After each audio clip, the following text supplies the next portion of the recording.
नमस्कार, मैं नेहा शर्मा आपके साथ और आप देख रहे हैं जस्ट इंडिया। खबरों के प्रायोजक हैं रंज care showroom in Rohtak and Bahadurgarh. Showroom पर आएं, टेस्ट ड्राइव लें और गाड़ी बुक कराएं। Oscar super speciality hospital and trauma centre.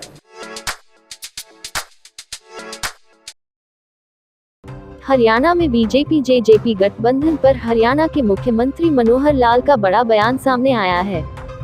CM Manohar Lal ने अपने बयान में कहा कि ये रिश्तों का दौर बना रहे, यही मेरी कामना है। हाई परचेज पावर कमेटी की बैठक के बाद मुख्यमंत्री मनोहर लाल ने कहा कि इस वित्तीय वर्ष के अंतिम महीने की यह बैठक थी।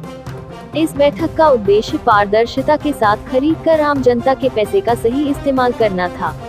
इस दौरान 5,412 करोड़ रुपए की खरीद और टेंडर को मंजूर किया गया। इसी के साथ 375 ई बस लेने का फैसला लिया गया, जिसके बाद हरियाणा के कई शहरों में सिटी बस सेवा के रूप सर्विस देंगी। ये रिश्तों का दौर बना रहे, अच्छे बने रहें, यही मेरी कामना है। गठबंधन को लेकर के आए दिन बयान देखने के लिए मिल रहे हैं जजपा भाजपा। ब्रजेंद्र सिंह तो ये भी कह रहे हैं कि बेमतलब का गठबंधन है। कैसे देखते हैं सर बयान? ये रिश्तों का दौर बना रहे, अच्छे बने रहें, यही मेरी कामना है। चौधरी वीरेंद्र सिंह कहते हैं कि चौधरी वीरेंद्र सिंह कहते हैं कि वारिस पंजाब दे संगठन के प्रमुख अमृतपाल सिंह की तलाश में पंजाब पुलिस दिन रात एक किए हुए है, लेकिन उसका कहीं अता पता नहीं है। वहीं अमृतपाल वीडियो और ऑडियो जारी कर पंजाब पुलिस को खुली चुनौती दे रहा है। इस सब के बीच भगोड़े अमृतपाल के साथी पप्पल प्रीत को लेकर एक नई जानकारी सामने आई है। पप्पल प्रीत का एक सीसीटीवी फुटेज सामने आया है। वीडियो 29 मार्च को होशियारपुर के गांव नादलों का है। इस दौरान उसके साथ अमृतपाल नजर नहीं आ रहा है। ऐसा माना जा रहा है कि वह अमृतपाल से अलग हो चुका है, यानी दोनों अब अलग अलग जगहों पर छिपे हुए हैं। होशियारपुर में अमृतपाल अपने सहयोगी पप्पल प्रीत और ड्राइवर जोगा के साथ फरार हुआ था। इसमें कोई दो राय नहीं कि हमारी पंजाब पुलिस देश की बेहतरीन पुलिस है, लेकिन कमी कहां रह गई है, इस बात पर विचार करने की जरूरत है। कुछ लोग पंजाब को एक बार फिर 80 के दशक में ले जाना चाहते हैं। पंजाब में अलगाववादी सिर उठा रहे हैं। पंजाब की अमन शांति और भाईचारे को चोट पहुंचाना चाहते हैं। लेकिन कोई भी पंजाबी अब दोबारा 80 का दशक नहीं देखना चाहता। हरियाणा के गुरुग्राम में सीएम फ्लाइंग ने एनसीईआरटी की नकली किताबों का जखीरा पकड़ा है। सीएम फ्लाइंग को सूचना मिली थी कि शहर में पुस्तक विक्रेताओं के पास एनसीईआरटी की नकली किताबों की सप्लाई होती है। इस सूचना के बाद सीएम फ्लाइंग लगातार ऐसे गिरोह को काबू करने के लिए अपना जाल फैला रही थी। सीएम फ्लाइंग ने अपना सदर बाजार में एनसीईआरटी की नकली किताबें बरामद की गई। इसकी सूचना दिल्ली एनसीईआरटी के अधिकारियों को दी गई और अधिकारी मौके पर पहुंचे जांच में जुटे। उन्होंने बताया कि ये किताबें नकली एनसीईआरटी की है और जो इनमें स्याही प्रयोग की जा रही है, उससे कैंसर की घातक बीमारी जैसी उत्पन्न हो सकती है। इन किताबों से बच्चों के भविष्य व जिंदगी के साथ खिलवाड़ किया जा रहा है। एनसीईआरटी के अधिकारी और सीएम फ्लाइंग लगातार इस जांच में जुटी हुई है।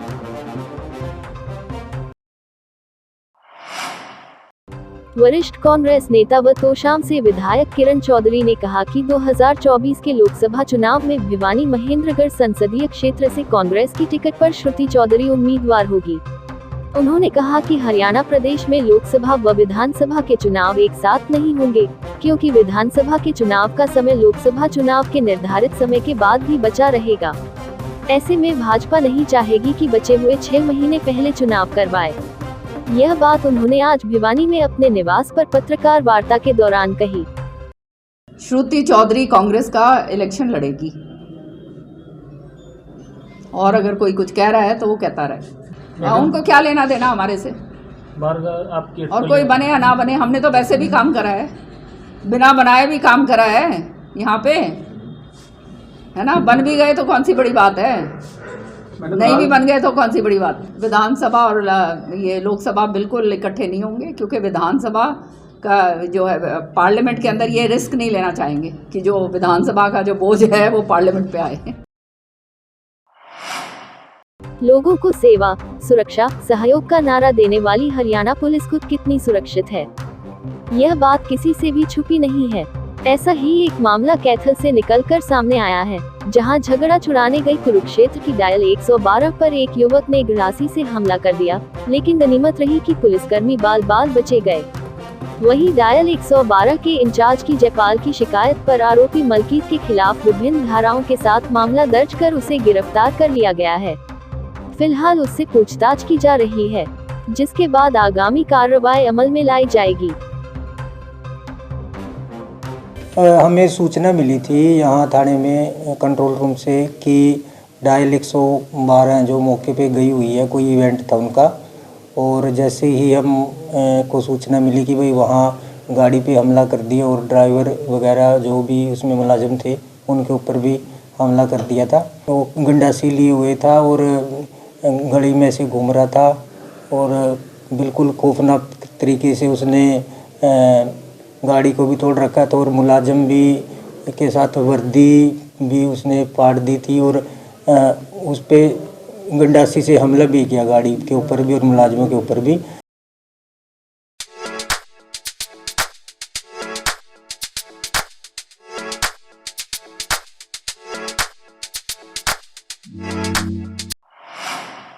हरियाणा के महेंद्रगढ़ में बहन की लव मैरिज से नाराज भाई ने जीजा का अपहरण कर उसकी हत्या कर दी।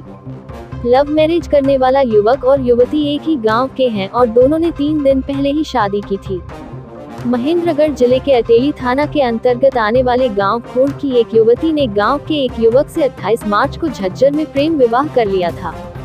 लड़के के भाई विनय चौहान फौजी ने बताया कि इस बात का जब लड़की के परिजनों को पता चला तो लड़की के भाई संजय ने प्रेम विवाह करने वाले 26 वर्षीय दीपक का अपहरण कर लिया। उसका आरोप है कि संजय व अन्य उसके भाई को गाड़ी में बैठाकर रेवाड़ी ले गए, फिर वहां से अन्य युवकों के साथ मिलकर उसके भाई को बड़ी बेरहमी से पीट कर मार दिया। बाद में भाई का शव राजस्थान के शाहपुरा में फेंक दिया। राजस्थान पुलिस ने 30 मार्च को अज्ञात शव के रूप में शाहपुरा के हाईवे के पुल के नीचे बरामद किया था। किसानों का यूरिया कैसे फैक्ट्री में इस्तेमाल होता है और कैसे इसकी कालाबाजारी होती है, इसको लेकर अब केंद्र की टीमें भी सख्त हो गई है। यमुनानगर में केंद्रीय टीमों ने यमुनानगर के कृषि अधिकारियों के साथ कई फैक्ट्रियों में रेड की और यूरिया की जांच की। कई जगहों पर नोटिस भी दिए गए। वहीं जिले के शादीपुर में एक गोदाम में कई कंपनियों के हजारों बैग यूरिया के मिले, लेकिन वहां ना तो कोई उसका दस्तावेज मिला और ना ही उसका कोई मालिक मिला।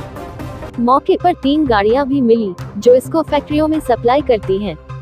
फिलहाल विभाग ने इस गोदाम के खिलाफ FIR दर्ज कर जांच शुरू कर दी है कि आखिर इतनी भारी मात्रा में यहां यूरिया कैसे आया और इसका इस्तेमाल कहां किया जा रहा है। ये मेरे पास एग्रीकल्चर विभाग से फ़ोन आया था कि ऐसे ऐसे हमें शादीपुर में ना खाद की कोई फैक्ट्री है जो खाद रखे है फैक्ट्री में, तो हमने वो पकड़ा है और आप मौके पे आइए एक बार इसके हालात बारे आज सारे उन्होंने बतलाए हैं मुझे, तो मैं मौके पर अभी हाजिर हूँ। अभी इनकी गिनती चल रही है, टोटल खाद का पता लग जाएगा, उसके बाद जैसी कार्रवाई होगी अमल में लाई जाएगी। ये सीक्रेट इंफॉर्मेशन पे हमने यहाँ रेड की थी शाम के समय, और जब हम अंदर आए इसके प्रीमिसेस के तो देखा कि डिफरेंट कंपनी जिसमें NFL भी है और KFC है और तीसरा क्रिप्को है, तो उसकी ये यूरिया यहाँ स्टोर की गई है और जो भी मालिक था वो यहाँ मिला नहीं और हम उसकी छानबीन कर रहे हैं और उसके बाद जो भी होगा इसको FIR थाने में करा दी जाएगी।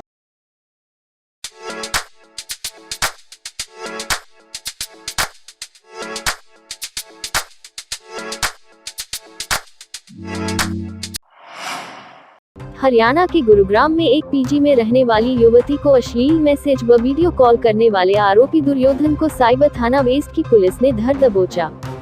आरोपी चोरी छुपे लड़की को दूसरे नंबर से मैसेज भेजता रहा और भनक भी नहीं लगी। लड़की ने जब थाना में शिकायत दर्ज कराई तो उसकी करतूत उजागर हो गई। मिली जानकारी के अनुसार गुरुग्राम के सेक्टर 38 स्थित एक PG में रहने वाली 24 साल की युवती ने बताया कि बीते दिनों उसके मोबाइल पर अचानक एक अज्ञात नंबर से अश्लील मैसेज आने शुरू हो गए। उसने इन मैसेज को इग्नोर करना शुरू किया तो शख्स ने उसके मोबाइल पर WhatsApp के जरिए वीडियो कॉल करना भी शुरू कर दिया। बार बार अश्लील मैसेज और वीडियो कॉल्स आने से युवती परेशान हो गई और उसने साइबर थाना पुलिस को उक्त नंबर की शिकायत दर्ज करा दी।